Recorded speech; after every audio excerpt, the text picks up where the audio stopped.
Salut amis makers, c'est Nebran et bienvenue sur Ednaran. Aujourd'hui je vous fais un petit vlog rapide pour vous parler du changement des pièces d'usure sur l'Anycubic. Alors les pièces d'usure, pour ceux qui ne connaissent pas, c'est tout simplement les pièces qui sont soumises à beaucoup de contraintes sur une machine et qui au fil du temps vont s'abîmer et ne vont plus faire leur travail correctement. Alors sur une imprimante 3D, on a généralement comme pièce d'usure classique le support d'impression, là le build-tack. Tout ce qui est roulement, qui est fini par s'abîmer, les ventilateurs et aussi les sondes. Les sondes de température. Après, on a aussi les moteurs, bien sûr, tout ça, mais principalement, ce sont ceux-là. Et aujourd'hui, je vais devoir changer mon build-tack et également le tube en téflon. Alors, ce n'est pas forcément une pièce d'usure à la base. Il ne subit pas énormément de contraintes, un peu de torsion, mais il est fait pour ça. Mais en fait j'ai eu un léger problème et je vais devoir le changer. Donc je vous expliquerai plus tard.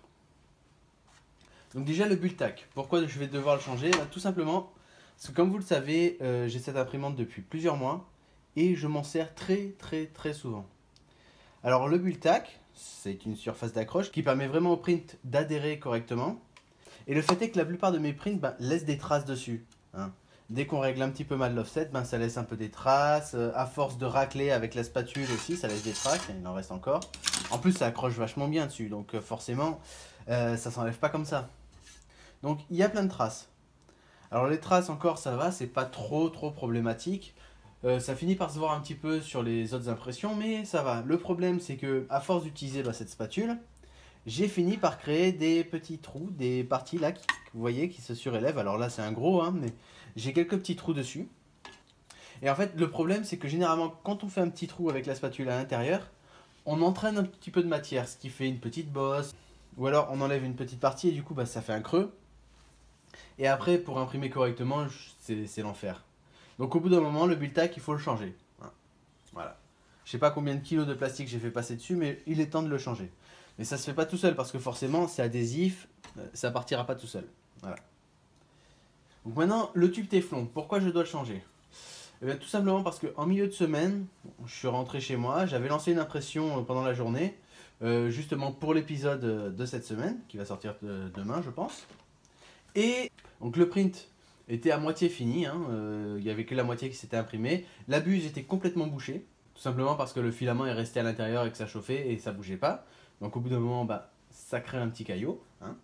Et surtout, derrière, là, le tube était déconnecté au niveau de l'extrudeur. Alors forcément, je me suis dit, merde, le tube, il a fini par s'abîmer. Donc qu'est-ce que je fais? J'ai tout démonté, j'en ai profité pour tout nettoyer, et j'ai coupé environ 1,5 cm de tube. Je me suis dit, ça devrait suffire. Je rebranche tout, je remets tout correctement. Et là, au bout de 2 minutes d'impression, ça recommence. Le tube sort, là, devant moi, donc je me dis, merde, au final, c'est pas ça. Donc ça doit être le connecteur pneumatique. Alors les connecteurs pneumatiques, ceux qui ne savent pas, c'est ces petits trucs. Voilà. C'est là-dedans que va venir se bloquer le tube pour qu'on puisse faire l'extrusion correctement. Donc celui-là, c'est celui qui était abîmé. Et le problème, c'est qu'avec le temps, il s'est un petit peu détendu. Et du coup, ça ne tient plus le tube. Surtout que l'extrudeur de l'Anycubic est relativement puissant comme moteur. C'est-à-dire que si vous commencez à avoir des claquements, si vous avez votre première couche qui est trop basse, ça va claquer pas mal et l'extrudeur va forcer pas mal. Comparé aux autres imprimantes que j'ai eues, celui-là il est plutôt puissant. Du coup je me suis dit, je vais devoir en recommander un parce que j'en ai pas avec ce diamètre là. C'est du diamètre 6. J'en ai plusieurs mais c'est pas les bons diamètres. Et du coup j'en ai recommandé quelques-uns sur Isa 3D. Ça coûte 95 centimes, c'est pas un gros investissement. De toute façon il faut bien les changer à un moment ou à un autre. Et je me suis dit en attendant, je vais utiliser de la super glue. Donc qu'est-ce que je fais? Je ressors le tube, je redémonte tout. Parce que forcément, dès que le tube va s'arracher, il va quand même se rayer un petit peu. Donc enlever un petit peu d'épaisseur de tube. Et ce sera encore pire pour le bloquer. Donc je recoupe encore 1 cm de tube. Je mets de la colle tout autour. Je réenfonce. J'imprime. Ça marche. Pendant un petit moment, ça marche. J'ai pu imprimer un modèle, puis un autre. Donc je me suis dit, c'est bon, je suis tranquille jusqu'à ce que je reçoive les pièces de rechange. Mais non, parce que quand j'ai imprimé une des pièces pour l'épisode de la semaine, ça s'est encore démonté, malgré toute la super glue que j'avais mis. Donc, bon, Ça commence légèrement à m'énerver, je ressors tout, je découpe parce que forcément la super glue ça a complètement tout abîmé. Donc je recoupe encore un petit morceau du tube et je regarde sur ma Tronxy X1 que vous connaissez si jamais j'ai pas par chance le connecteur qu'il faut. Et ça tombe bien, j'ai eu le bon connecteur. Du coup je l'ai changé, le connecteur ça passe. Du coup j'ai pu relancer les impressions, tout à fait normal. Sauf que j'avais coupé au moins 5 cm, voire 7 même, de tube téflon. Ce qui fait que très vite, quand il est à cet endroit-là, il commence à faire un angle un petit peu abusé pour le filament et on a quelques petits problèmes de sous-extrusion. Très vite, puisque tout ça est assez tendu. Donc ça aide pas. Donc bon, je me suis dit, autant tout changer d'un coup. Et justement, on va voir comment changer ça, parce qu'il y a des petites astuces. Et on va tout simplement mettre la machine à chauffer. Parce que plus vous allez chauffer, plus ce sera facile de retirer le bulle-tac. Et pour retirer le tube en téflon, de toute façon, il faut retirer le filament avec. Donc il va falloir chauffer. Donc j'ai commencé à le décoller ici la dernière fois quand j'ai imprimé Merci en ABS. Et du coup, je sais que pour le bed, si je veux décoller correctement, je monte à 80 degrés et ça devrait aller. Du coup, je ne vais pas me fatiguer. Je vais partir en mode préchauffage pour l'ABS. Et voilà. Du coup, on va attendre.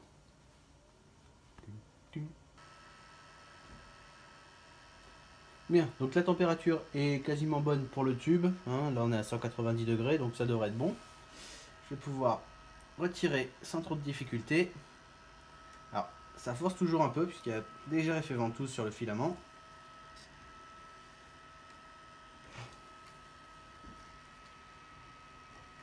Et hop.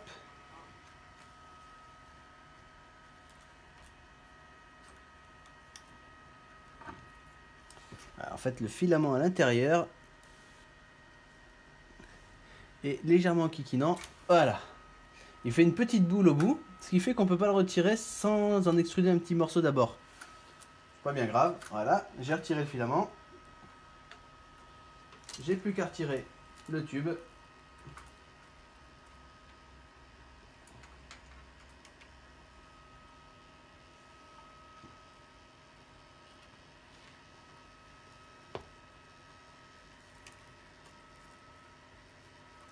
Voilà, bon, je retire avec le capteur, avec le...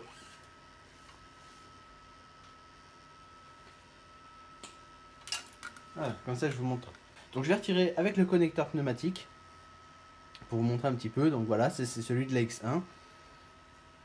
Donc pour retirer le tube, et c'est plutôt complexe, enfin c'est plutôt fort, et c'est le but, après tout.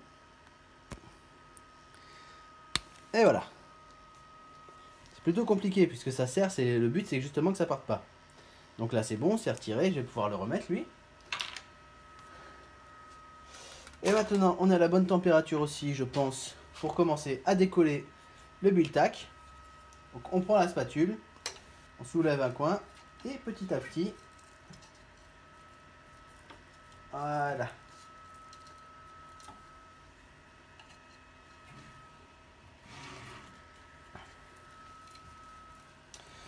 Le fait est que, enfin, le problème, c'est que vous pouvez pas forcer pour le retirer, parce qu'en dessous, c'est que de l'aluminium. Et l'aluminium, ça se tord facilement. Du coup, si vous forcez trop, vous allez tordre votre plateau, et au final, vous allez avoir de plus en plus de problèmes.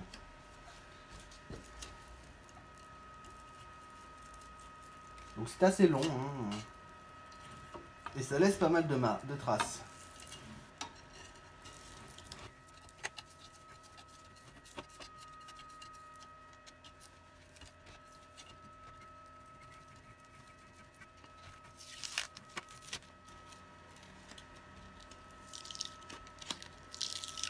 La colle est vraiment très forte sur ce truc.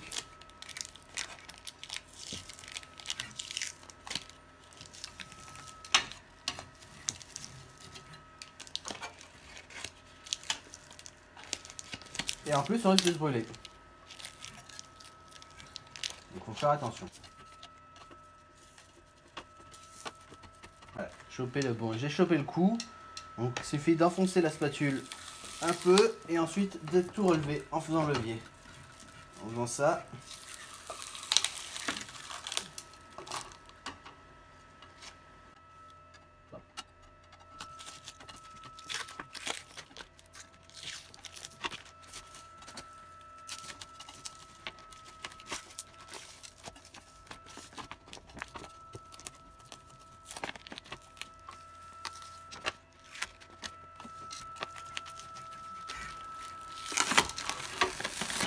Et voilà.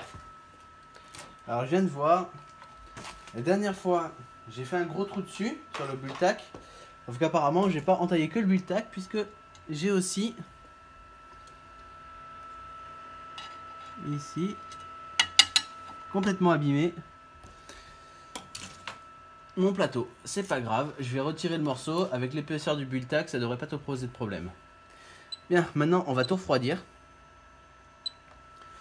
Tout simplement parce que je vais devoir nettoyer, retirer tout l'adhésif qu'il y a là-dessus, donc à l'acétone, et je peux pas le faire quand c'est à chaud, sinon je vais mourir.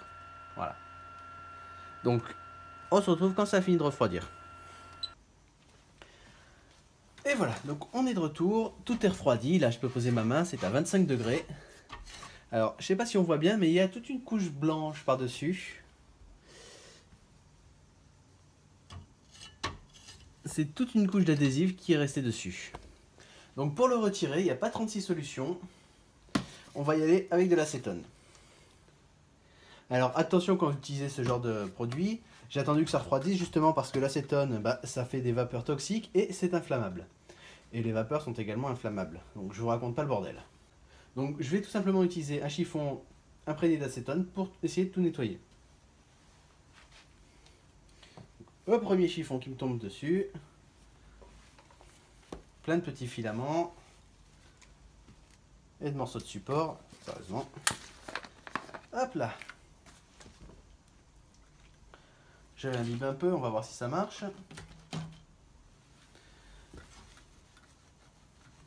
Hop là. Forcément, ça colle. Alors, ça attaque la colle, mais il y a du boulot, hein. Ah, donc je ne le ferai pas toutes les semaines, hein, de changer le bulle-tac, personnellement. Donc, si vous avez des astuces pour décoller ce genre de truc, hein, n'hésitez pas à me le faire savoir. Là, pour bien faire, il faudrait que je laisse un petit peu d'acétone agir dessus. Et ensuite, je retire. Enfin, je frotte. Je frotte. Sauf que bon, j'ai pas envie de trop laisser couler de l'acétone dessus, parce que tout simplement, il y a des choses en dessous. Alors, je frotte, je frotte, je frotte. J'essaie d'enlever le plus gros. On va voir ce que ça donne. Bon, ça va prendre du temps. Le mieux, c'est que je coupe là et qu'on revoie quand c'est fini. Ok. Petite info rapide avant de continuer. J'ai trouvé comment faire pour en tirer facilement. Ok, donc petite info rapide. J'ai trouvé comment faire pour retirer facilement l'adhésif. Enfin, facilement, ça reste encore difficile, mais pour le retirer plus facilement en tout cas, c'est poser un chiffon dessus et l'imbiber. Parce que franchement, c'est un adhésif qui est super compliqué à retirer. Juste frotter avec un peu d'acétone, ça suffira pas. Bon, ce qu'il faut faire, c'est vraiment l'imprégner d'acétone. Et ensuite, une fois que c'est bien imprégné, on racle l'adhésif. Et il s'en va. Ou plus exactement, il se regroupe dans une espèce de petite pâte qui reste après coller sur la spatule. C'est insupportable. Mais c'est beaucoup plus simple à retirer déjà que en le frottant simplement. Voilà. Après, il faut retirer cette espèce de pâte dégueulasse d'adhésif. Le but étant, ici je vous le rappelle, de laisser le support suffisamment propre et plat pour pouvoir coller le nouveau bulle-tac dessus. Hop. J'ai l'impression que ça dure 3 heures cette vidéo.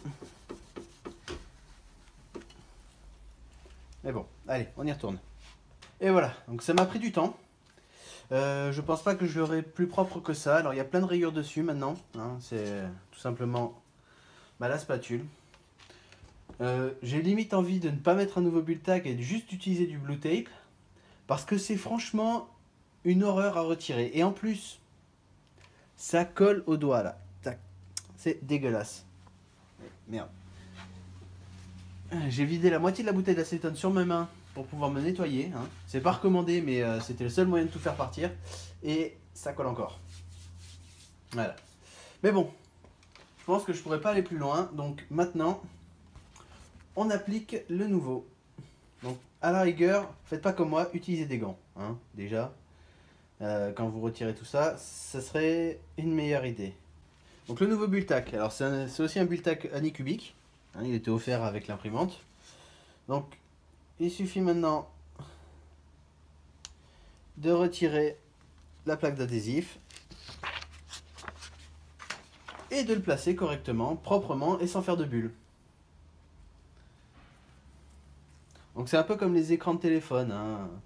C'est pas facile à mettre. Et en plus j'ai encore plein d'adhésifs sur les doigts, donc on part d'un côté et on essaie d'aplatir. Là comme ça c'est rigide, ça va. On peut tout simplement plier la feuille et au final on arrive à un résultat propre. Et voilà, rien comme ça, j'ai un Bultac tout neuf. Et j'ai pas de bulle d'air en dessous. Là ça va comme ça, c'est rigide comme je vous l'ai dit. Il suffit de courber la feuille et on arrive à le mettre sans bulle d'air. Donc maintenant, il ne reste plus qu'à mettre le nouveau tube PTFE. Donc le petit coupleur que je vais remettre. Je vais découper un morceau de câble parce que voilà, c'est bon. Donc ce que je fais, je le fais passer dans le câble. Hop. Je le revisse. Et ensuite, je prends mon tube. Tchop, tchop, tchop. Voilà. Hein, celui-là, il est plus long, donc bon, si votre câble est trop long, il va y avoir beaucoup trop de filaments à pousser. Hein, ça va pas être génial, ça va pas être pratique pour l'imprimante, elle va avoir du mal. Plus c'est long, plus le filament avant d'arriver à la buse sera long et donc plus il y en aura à pousser, tout simplement. Mais si c'est trop court, hein, comme je vous l'ai dit, ça vous pose d'autres problèmes. Donc là, c'est une taille plutôt standard. Hop. Il me reste qu'à le mettre. Insérer correctement. On le passe derrière. On l'enfonce. Et voilà. Avec le temps, il va s'habituer et se refaire. Je pourrais facilement en retirer un petit peu, hein, je pense. Mais bon, pour l'instant, ça c'est fait. Et voilà, donc c'est tout pour cette vidéo. Donc pour résumer ce qu'on a vu aujourd'hui. Donc une imprimante, ça a pas mal de pièces d'usure. Donc là aujourd'hui on a vu le Bultac et le coupleur pneumatique. Mais il y aura aussi le ventilateur, que j'ai déjà changé une fois. Les roulements. Donc, tôt ou tard, vous allez être confronté, si vous avez une imprimante, au fait d'avoir certaines pièces qu'il va falloir changer. Donc autant savoir comment faire. Donc pour le Bultac, on chauffe, on retire avec une spatule. Alors ça laisse un peu des traces sur le plateau, mais c'est pas trop grave, tant que c'est pas des traces trop profondes. Et ensuite pour retirer l'adhésif, utilisez des gants parce que je pense que j'en ai pour jusqu'à la fin de la journée à essayer de retirer tout cet amas d'adhésif qui s'est collé à mes doigts, ma chemise, enfin partout. Voilà. Utilisez des gants. Hein.